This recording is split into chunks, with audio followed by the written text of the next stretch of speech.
from the child welfare system through his volunteer work, which is extensive, and through his international work.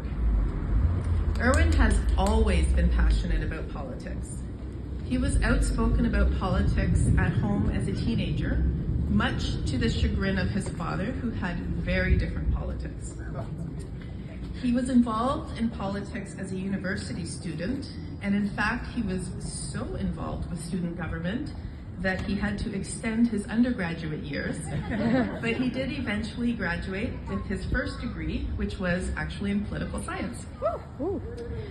Irwin lived in this riding for many years, and now Irwin and I and our children live in a neighboring riding, which already has an NDP MPPs.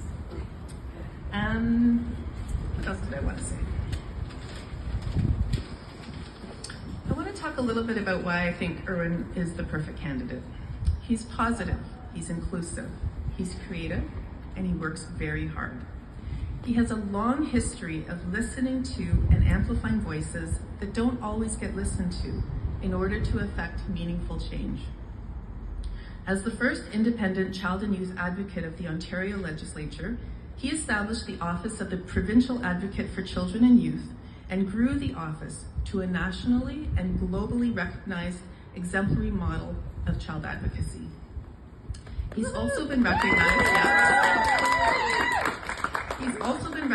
for influencing the process through which legislation, policy, and programs are created and implemented in the province of Ontario through the introduction of the concepts of meaningful citizen participation and youth engagement. And he was instrumental in introducing this at both the legislature and within the Ontario Public Service. He has also been recognized for influencing the process of legislation, policy, and program development through partnerships with leaders and governments across Canada and internationally, including governments in Japan, Jamaica, Ukraine, Poland, Israel, the Dominican Republic, and he's also worked with the United Nations. Imagine what Irwin will be able to accomplish as a member of the provincial government.